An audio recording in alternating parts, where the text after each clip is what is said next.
हमारे सामने क्लास 9 से बचा एक क्वाड्रिलेटरल चैप्टर का क्वेश्चन है। इसमें हमें कहा है कि prove that diagonals of a rectangle, diagonals of rectangle, diagonals क्या होते हैं बच्चा? वो लाइन सेगमेंट जो अपोजिट वर्टेक्स को ज्वाइन करती है। लाइक अपोजिट वर्टेक्स कौन सी है? ए एंड सी और बी एंड डी।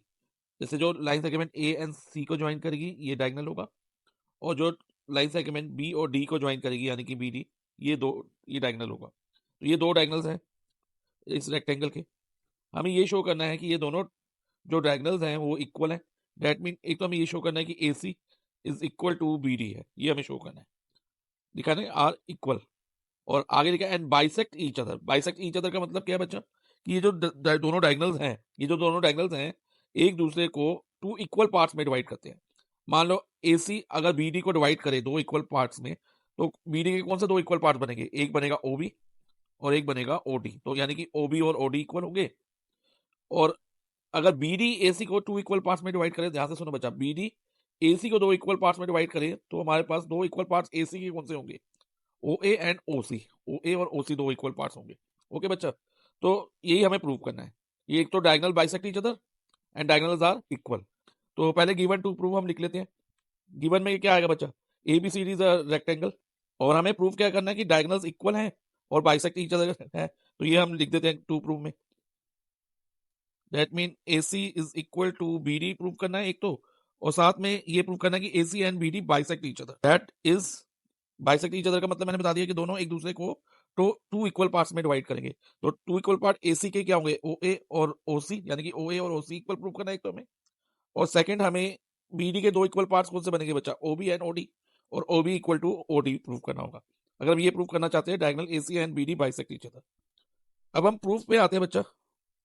अब ध्यान दो बच्चे, अब डायगोनल को पहले इक्वल अगर हमें प्रूव करना है, तो जो डायगोनल ए सी है कौन से ट्रायंगल का पार्ट है? ट्रायंगल एबीसी का पार्ट है कि नहीं?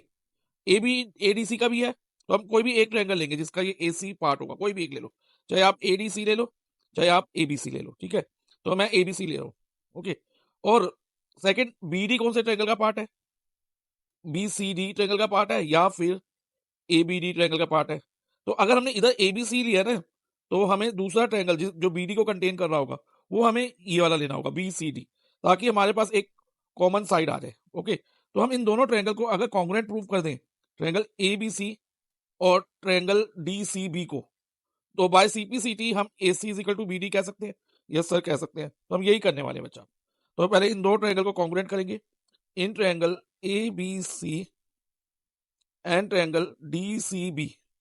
ओके बच्चा, तो इसमें कौन कौन से पार्ट इक्वल आएंगे? एक तो A B equal to D C, opposite sides of parallelogram या रेक्टेंगल इक्वल होते हैं, क्योंकि रेक्टेंगल भी एक पैरेललोग्राम है।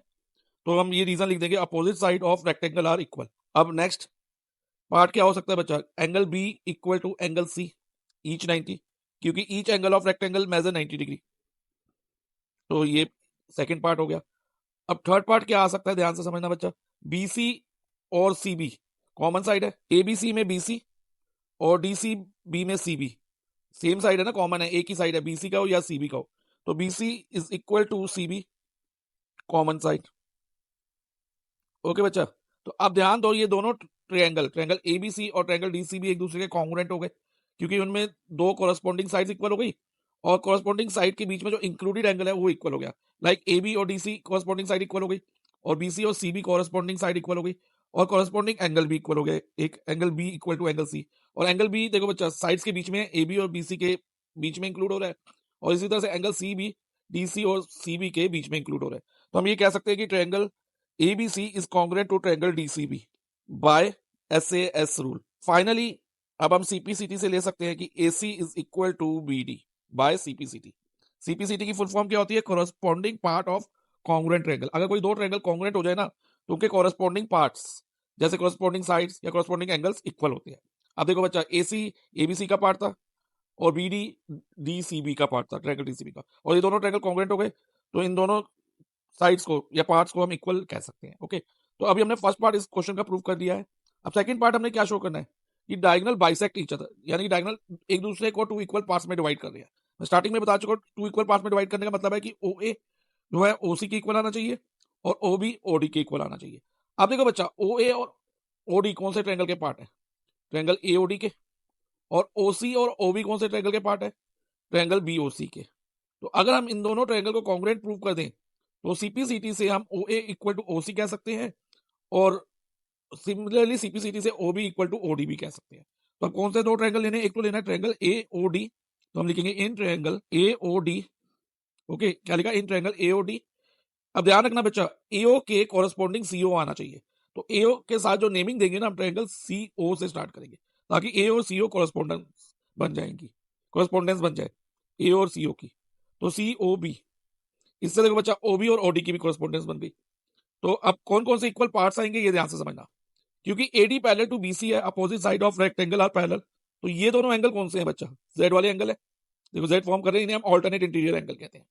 तो इधर मैं एंगल 1 और इसे एंगल 2 नेम कर लूं, तो angle 1 equal to angle 2 alternate interior angle as कौन सी साइड पैरेलल है ये भी मेंशन कर दो, A D parallel to B C. Okay बच्चा, अब इसी तरह से ये भी एंगल 3 और एंगल 4 ये भी जेड फॉर्म में ही है। ये जेड जो है बच्चा नॉर्मल जेड है, और ये फ्लिप करके बनाया हुआ जेड, जब एंगल 1 और 2 वाला जो जेड था। तो angle 3 equal to angle 4, same reason, ऊपर वाला यही सेम रीजन रिपीट हो रहा है, तो हम लिख देंगे सेम। और थर्ड पार्ट क्या होगा? AD equal to BC, AD equal to BC लेंगे, opposite sides of rectangle are equal, ये भी रीजन दे दो। Therefore triangle AOD is proved congruent to triangle COB by, देखो बच्चा दो angle, two corresponding angle, 1 equal to 2 and 3 equal to 4, and included side, included side कौन सी है? एडी, एंगल 1 और 3 के बीच में आ रही है, और दूसरी इंक्लूडेड साइड बीसी जो एंगल 4 और एंगल 2 के बीच में इंक्लूड हो रही है। तो ये दोनं साइड्स इक्वल है और दो एंगल इक्वल है। सो कॉन्ग्रुएंसी का रूल क्या लगा बच्चा? एएसए रूल से कॉन्ग्रुएंट हो गए। तो सीपीसीटी से हम कह सकते हैं कि ओए इक्वल टू ओसी, क्योंकि ओए ओसी की कॉरेस्पॉन्डिंग साइड है, and O B equal to O D, और ओबी और ओडी एक दूसरे के कॉरेस्पॉन्डिंग है ट्रायंगल एओडी और ट्रायंगल सीओबी में। तो ये सीपीसीटी से ये पार्ट्स हम इक्वल कह सकते हैं। और अगर ये ओए ओसी इक्वल हो गए और ओबी और ओडी इक्वल हो गए, यानी कि दोनों डायगोनल एसी और बीडी टू इक्वल पार्ट्स में डिवाइड हो रहे हैं एक दूसरे से, तो हम ये कह सकते हैं so diagonal AC and BD bisect each other.